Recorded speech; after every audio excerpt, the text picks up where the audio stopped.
to another edition of Political Points on SooNews.ca and SooNews TV. We hope you're enjoying the Christmas season. We're on the December 9th edition.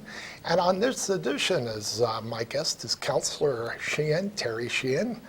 Hi, Terry. Welcome Andy. to the show. Thanks you for are having Councillor Sheehan again? Yes. Councillor-elect. It was a great inaugurational meeting, and we're taping this before, but this is the December 9th edition.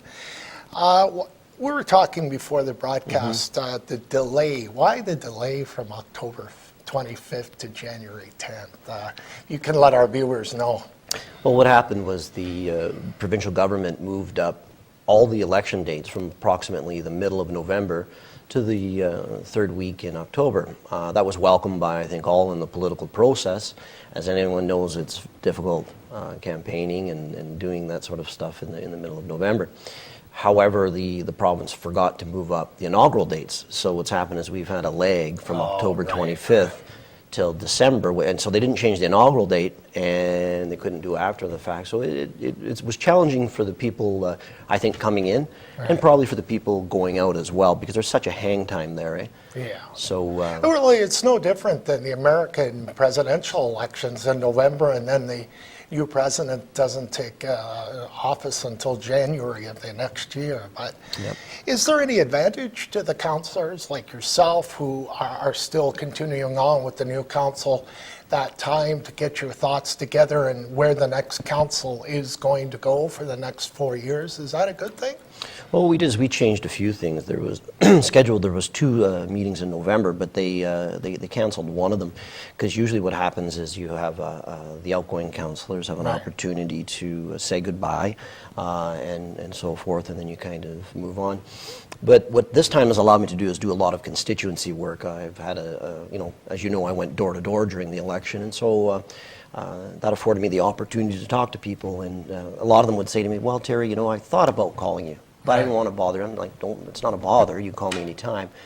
And they'd say, "Well, let me show you something." And then so you make your notes and all that sort of thing. So that's allowed me over the last time to do a lot of this constituency follow-up, and that's been really good for me just to focus on my constituent needs right now. But I'm too anxious, though. I've been waiting to sort of get to council and sort of get things rolling again. Well, congratulations are in hand. Your hard work is being recognized. You were the highest vote getter in the city this time around, taking the title from Councillor Butland. And where do you see this council in the next 4 years going? A different direction, or where should the emphasis be overall? Because you guys don't create the jobs, you set the criteria and set the conditions of this city prospering in the next 4 years. What direction do you think we need to go in? I think, Andy, that's a really good question. I've been really thinking hard about this, as the inaugural, night. The thing that I am saying is that we need to be nimble, more so than before. Change is out there. We saw a big change on our council, but not just at our council, on all councils across Northern Ontario. 46% new councillors across Northern Ontario. So change is in the air, and the change is still out there, and people are looking for that. They're looking for jobs, better paying jobs. They're looking for affordability. They want to make sure that their services are affordable, so we have to watch the line on taxes. That's very important. But overall, if you're nimble, you're able to respond, because right now, over the horizon, there's going to be a bunch of potential changes, and there's going to be potential things changing. We have a federal election coming and a provincial election probably within the year. What that means is we're probably going to have a bunch of announcements. We've already seen the stimulus funding now being extended, and so there's going to be lots of these little changes, and we have to be able to respond and quickly as a city and a community to capitalize on those. And we have in the past, but we have to be nimble. And the province and the federal government, they may or may not change, but regardless, there will be new programs after they get in, because they make their promises, and then there's new programs. So we have to be able to respond to them. And so that's the why potential is always there for both the federal and provincial governments to change. Always. And even if they don't change it, usually after an election, they create a platform, right? And they have all these things that they want to implement. Well, then they need programs. So then we have to be able to respond as a city. And that's one of the reasons why I think we've done well in the past, especially during these recession times in the world, is that we have been able, with staff, to respond to these changes and to these programs.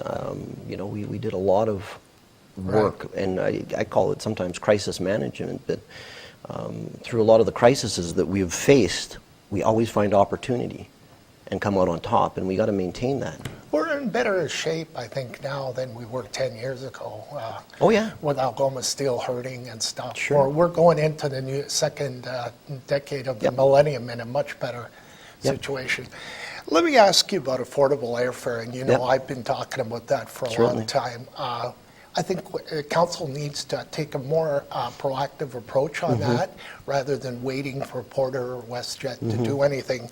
I'm going to California in a couple of weeks with my daughter, and I just booked a flight from Sudbury to Toronto, $227. Same flight from here, $725. I think that's a small thing, but I think it's a big thing too. It will affect this community if we don't get that under control. Oh, it's absolutely necessary, and there was a committee, but the councillor that was involved in that is no longer with us. So what I would like to see is for council to take a look at that committee and appoint somebody and be proactive in it, and continue to press that envelope, because it is very, very true. I mean, the time and the cost to get to Toronto and back affects a lot of people's decisions to do business, whether it's in the public sector or the private sector. And the more affordable it'll affect it is, us with everything, doctors and everyone. So it's very, very important, and I'm all for that, and I'll be pushing for that, Andy. I'm sure you're glad to hear that we need to take a look at that committee and move forward. I'm getting the red light, Terry. Just in conclusion, what's the biggest thing you would like to accomplish in the next 4 years as councillor of Ward 2?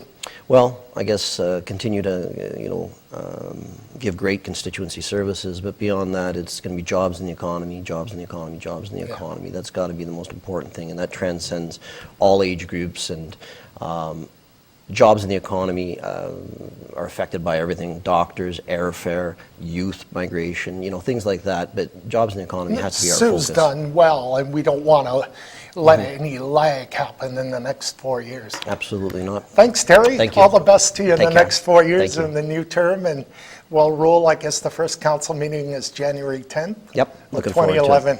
Thank you very much, Great. Andy. Thanks, Terry.